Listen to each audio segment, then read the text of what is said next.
सदकथा पुरुषमिव बिडबुझा। हम लोग भक्ति योग की उत्कृष्टता का वर्णन भगवान कपिल देव के माध्यम से कपिल गीता के द्वारा कर रहे हैं।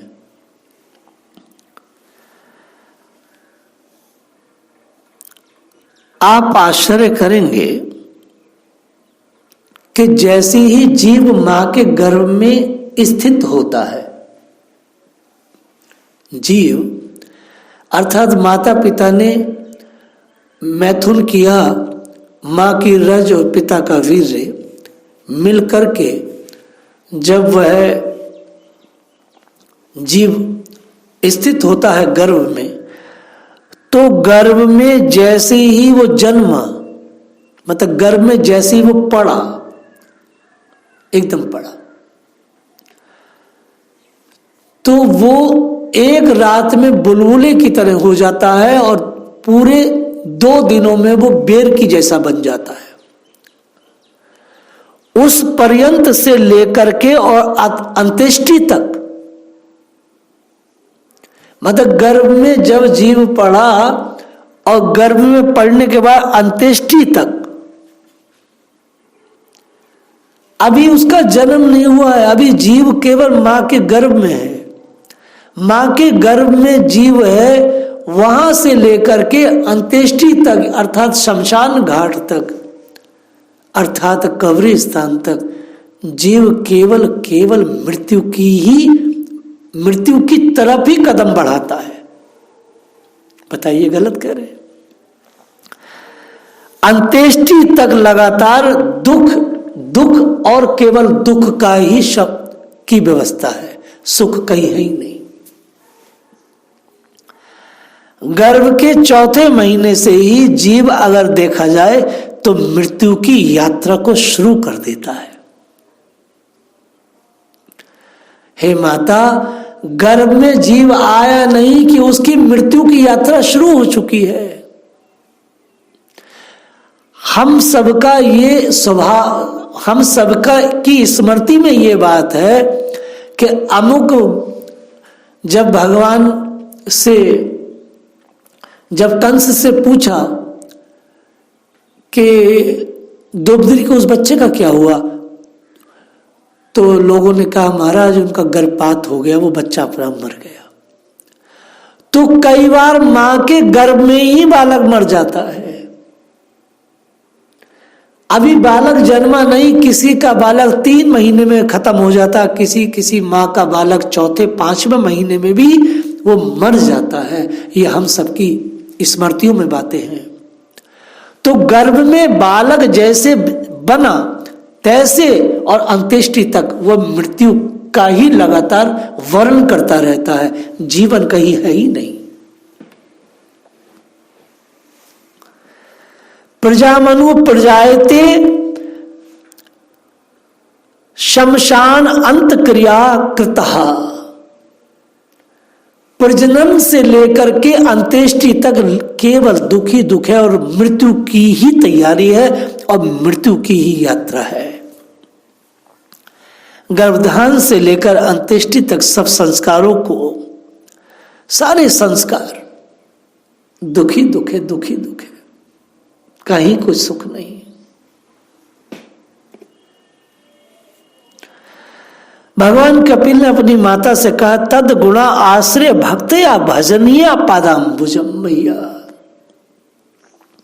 माता जी, जन्म से लेकर अंत्येष्टि तक दुखी दुख है, इसलिए एक ही बात है, एक ही चीज है मैया कि भगवान के चरण कमल जो सदा भजने योग्य है, बस किसी प्रकार से वह कोई व्यक्ति उस जंतु को, उस जीव को उससे दक्ष कर दे तो उसे कदाचित कुछ मिल जाएगा।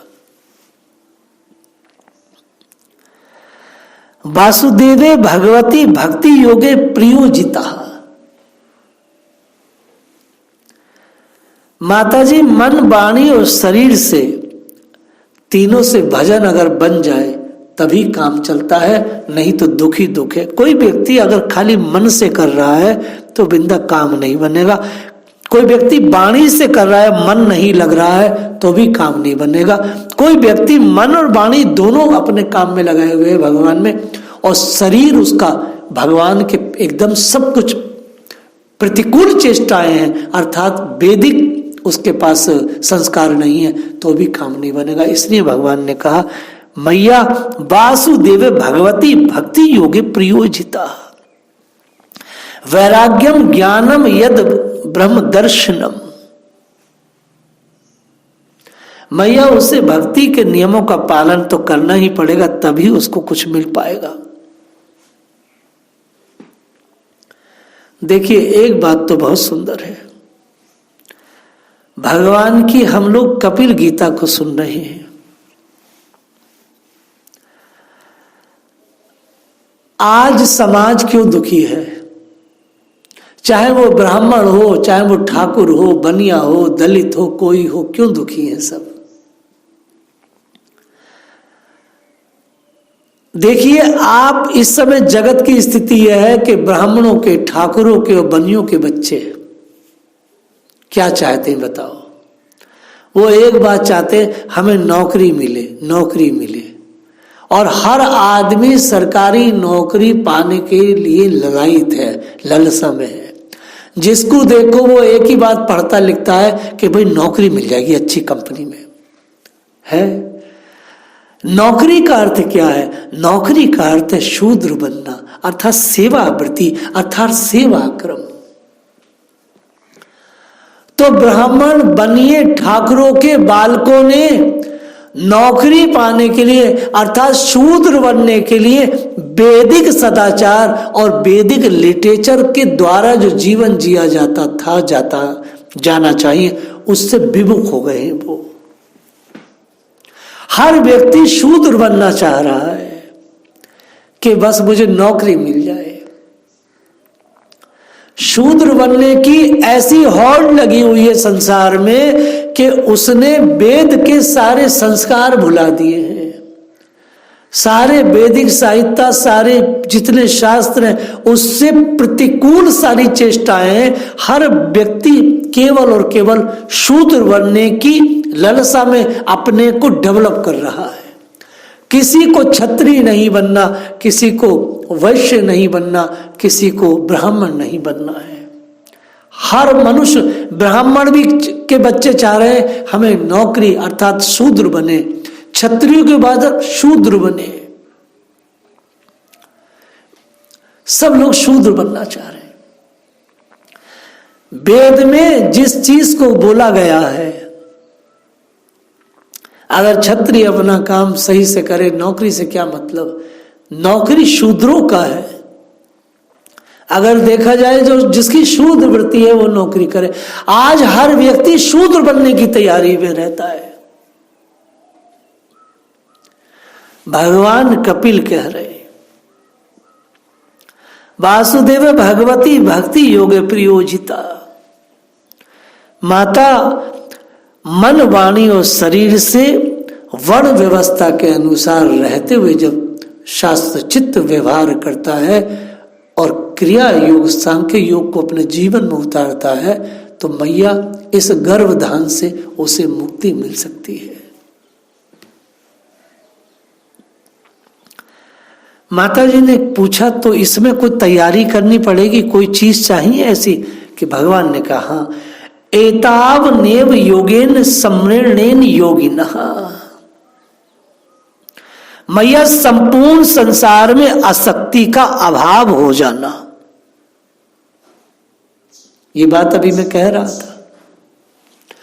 मैया संसार में किसी भी पदार्थ से, किसी दृश्य से, किसी चीज से आसक्ति का अभाव हो जाए, कहीं कोई मति न रहे। मति रहे तो केवल कृष्ण मति अस्तु, केवल भगवान में मति रहे, कहीं आसक्ति रहे ना, अभाव हो जाए सब में। हमारा कहीं भाव नहीं है, हमारा भाव तो केवल भगवान में। तो मैया फिर उसे इस दुख से छुटकारा मिल सकता है, नहीं तो मैया छुटकारा नहीं मिलेगा।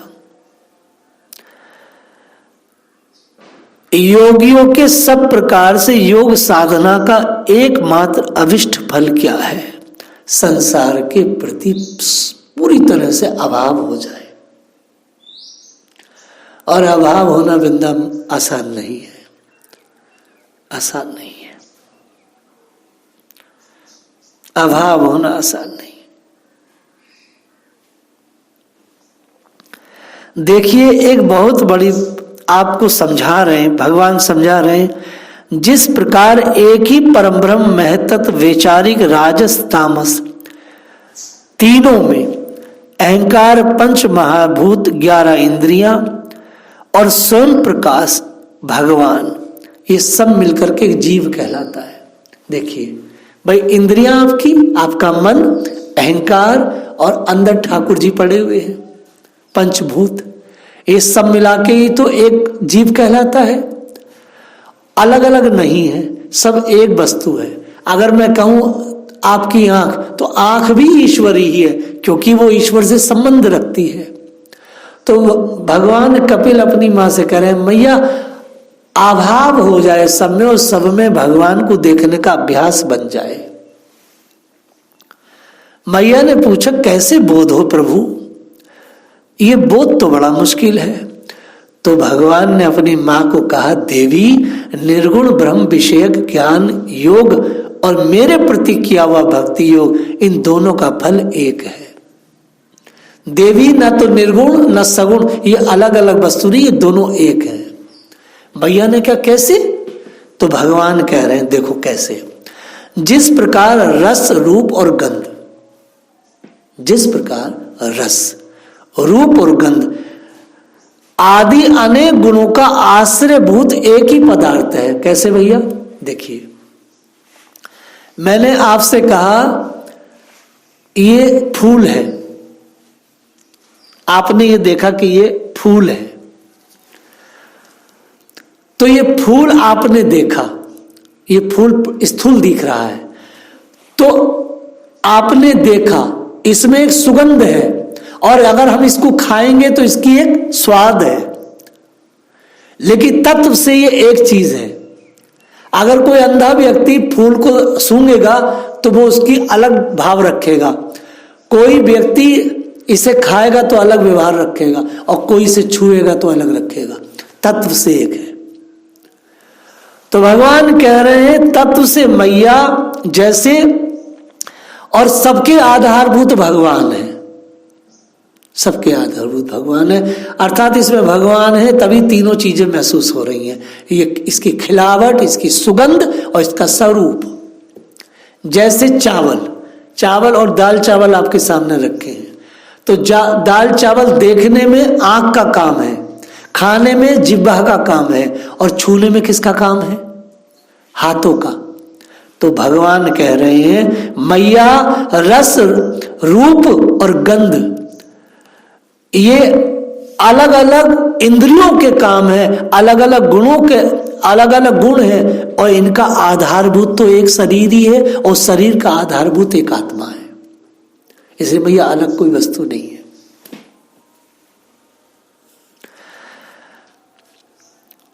वैसे ही शास्त्रों के विभिन्न मार्गों के द्वारा एक ही भगवान अनेक प्रकार से अनुभूति होती है।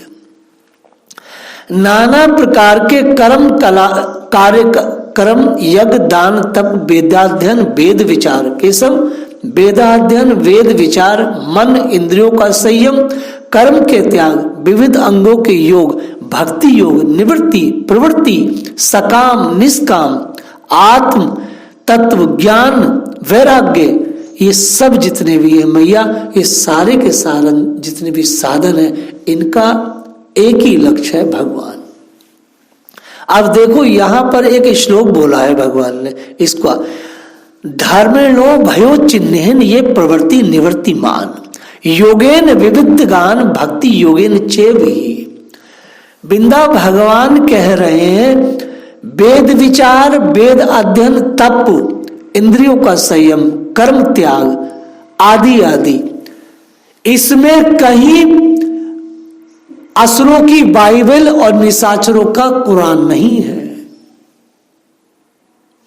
भगवान कह रहे हैं ये सारे के सारे जो वेद मार्ग हैं अलग अलग, जो मैंने ये षड दर्शन दिया है माता, इन सबका लक्ष्य केवल श्री हरि है। यहां पे मोहम्मद और ईसा मसीह नहीं आ रहे हैं, इसलिए जो सुअर कथाकार कह रहे हैं सर्वधर्म संभाव, वह सर्वधर्म संभाव नहीं है, वो तो पाखंड है, वो कुछ नहीं है, कुछ नहीं है।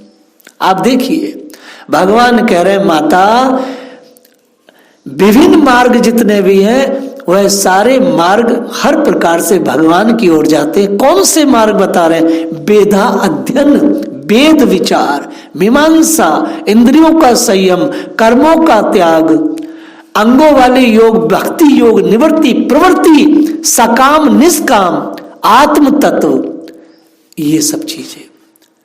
कुरान और बाइबल यहां का है भाई, जो इस सुअर कथाकार कह रहे हैं सर्वधर्म संभाव, धर्म ये बताया गया है। अब इसमें बिंदा कोई आदमी सकाम कम कर, भाई मैं तो पढ़ता ही करूंगा, कोई इसमें निवृत्ति में बैठ गया, कोई इसमें किसी में बैठ गया, ये है धर्म बिंदा। एक बात, जितने भी निराकारवादी संस्थाएं वर्तमान में हैं, जितने भी डेरा तंबू वाले आबाजी बाबाजी हैं, आप समझ रहे हैं मेरी बात, इन सबके पास, इन सारे निराकारवादी संस्थाओं में भारत का सबसे ज्यादा दलित और लोअर कास्ट है, लोअर कास्ट। और जितना भी हायर कास्ट है जिसमें ठाकुर, ब्राह्मण, बनिया इत्यादि हैं, वो सब का सब भगवान के उन दर्शन के साथ है। आप देखेंगे किसी भी संस्था में चले जाएं, तू तेरा नाम सच्चा में चले जाएं, राधा स्वामी सत्संग में चले जाएं, राम रहीम जी की तरफ चले जाएं, सब जगह लोअर कास्ट है, कहीं भी अपर कास्ट नहीं मिलेगी, वहां एक भी व्यक्ति नहीं मिलेगा।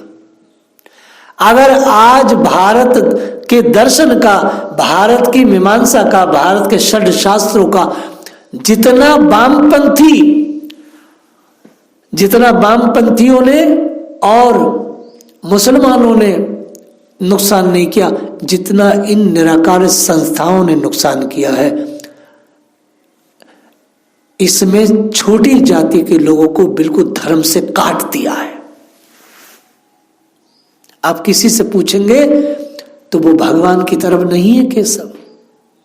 भगवान अपनी मां से कह रहे हैं मां यह धर्म है। जब आप किसी भी निराकारवादी संस्था जुड़ेंगे तो वो पता क्या कहता है, सबका मालिक एक, कोई हिंदू मुसलमान नहीं, बिल्कुल वामपंथियों वाला सिस्टम है उनका। उन्होंने लाखों करोड़ों लोग नष्ट कर दिए, करोड़ों लोग। ये बहुत ही ज्वलंत चीज है। इससे भारत को आजाद कराने के लिए चतुर्थ संप्रदाय को, पांचों संप्रदायों को आगे आना चाहिए, पांचों संप्रदाय को।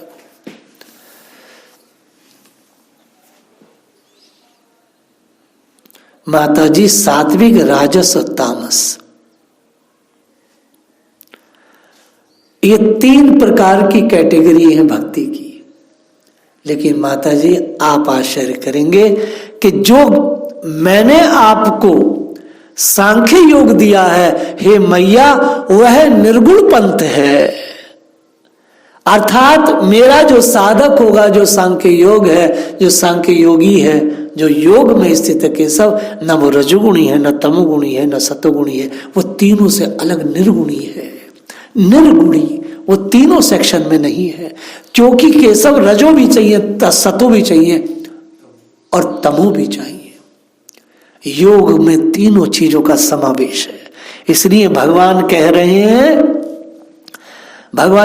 हैं कि मैया प्रवोचम भक्ति योगस्य स्वरूपम चे चतुर्विधम कालस्य च व्यक्त गर्त्यो अंतर्वती जंतुषु। माताजी सात्विक, राजस, तामस, निर्गुण भेद से चार प्रकार की भक्ति योग और प्राणियों के जन्म आदि विकारों के हेतु जिसकी गति जाने नहीं जाती, उस काल का स्वरूप मैं तुमसे कह चुका हूं ही मैया। अविद्या जितनी है वो निर्गुण जब तक व्यक्ति नहीं बनेगा कटेगी नहीं। और वैष्णव के सब यही फेल है। तो इसको बड़े निंदनीय स्थिति देखते। निर्गुण का मतलब ये नहीं है कि सब निराकार पथ। भक्ति निर्गुणी होनी चाहिए। निर्गुणी जो भक्ति है वो बहुत बड़ी है। अर्थात श्रीमद् भागवत का पाठ जो है वो सबसे बड़ा है निर्गुणी। अर्थात किसी भी प्रकार की भगवान की तरफ को ध्यान न करना और डूबना सबसे बड़ा। जिस समय चाहो भगवत पाठ करो, जिस समय चाहो ठाकुर जी की कथा करो, दोपहर में, तिपहर में, रात्रि में, ये में। लेकिन जब 3 गुणों में रहता है व्यक्ति तो उस समय फिर वेद के नियम चलते हैं। जब व्यक्ति निर्गुणी हो जाता है तो उस पर वो नियम नहीं चलते, क्योंकि वो त्रिगुणातीत हो गया।